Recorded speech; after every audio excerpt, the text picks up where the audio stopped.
Bitcoin's history from $0 to $6,000 is not just the story of a price chart. It is the story of trust and mistrust, of human belief in the power of technology, of a rebellion against the old order. It is a story written in code, secured by cryptography, spread by the faith of millions, and embedded forever in the blockchain. Whether one believes it is the money of the future or just a speculative dream, one thing is undeniable: in less than a decade, Bitcoin rose from absolutely nothing to $6,000 a coin, and in doing so, it forever changed how humanity thinks about money. And so the story continues, for Bitcoin's history is not finished. What began as a whisper has become a roar, and the world is still deciding whether this creation of mystery and mathematics will be remembered as the greatest financial revolution of our time, or the boldest gamble ever made in the history of money.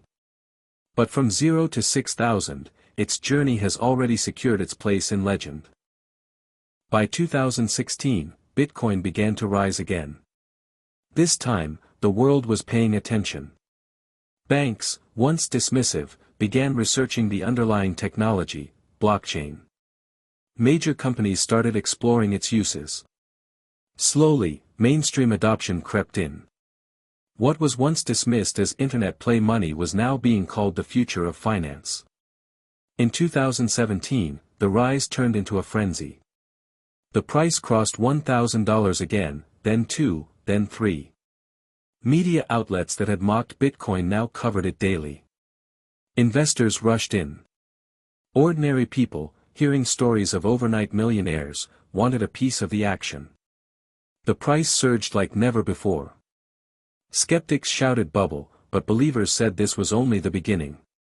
By October 2017, Bitcoin smashed through $6,000 for the first time in history. What had begun as a mysterious idea on an obscure forum had become a global financial phenomenon worth billions. From nothing to 6,000, from obscurity to headlines, from code to currency, Bitcoin had achieved what no one thought possible. Its journey was never smooth, never easy. It was built on crashes, scandals, skepticism, and ridicule. Yet through it all, it refused to die. It survived government crackdowns, exchange failures, media mockery, and countless obituaries. And in that survival, it proved its strength. From that moment forward, Bitcoin began to spread like a secret whispered through the internet. In 2011, its price reached $1 for the first time. Suddenly, it was no longer a worthless curiosity, it was a currency with measurable value. Excitement grew. Some saw it as the future of money. Others saw it as nothing more than a tool for criminals. Indeed, Bitcoin quickly found use on Silk Road, an online marketplace hidden in the dark web where everything from drugs to forged documents could be bought and sold. For governments, Bitcoin became the currency of crime. For users, it was proof that this strange invention could work exactly as promised: decentralized, unstoppable, and outside the control of any authority. Volatility became its defining feature.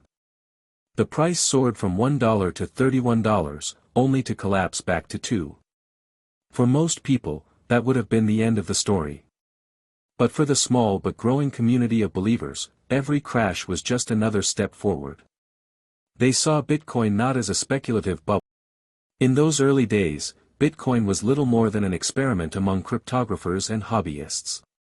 There was no value, no markets, no exchanges.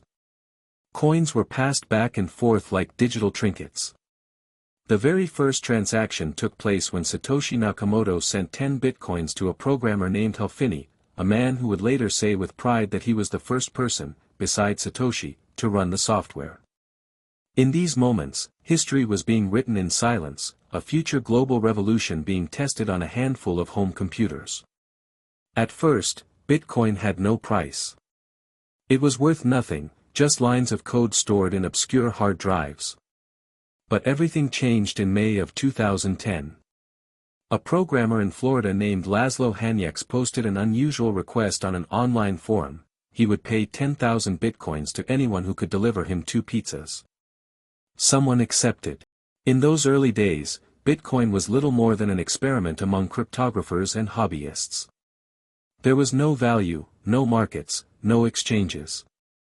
Coins were passed back and forth like digital trinkets. The very first transaction took place when Satoshi Nakamoto sent 10 bitcoins to a programmer named Helfini, a man who would later say with pride that he was the first person, besides Satoshi, to run the software. In these moments, history was being written in silence, a future global revolution being tested on a handful of home computers. At first, Bitcoin had no price. It was worth nothing, just lines of code stored in obscure hard drives. But everything changed in May of 2010. A programmer in Florida named Laszlo Hanyecz posted an unusual request on an online forum. He would pay 10,000 bitcoins to anyone who could deliver him 2 pizzas. Someone accepted. The pizzas arrived. And just like that, Bitcoin had entered the real world. 10,000 coins, traded for nothing more than melted cheese and dough, forever marking the first commercial Bitcoin purchase. Today, those coins would be worth hundreds of millions of dollars. But in that moment, they were worth only $41. No one could have imagined what was coming.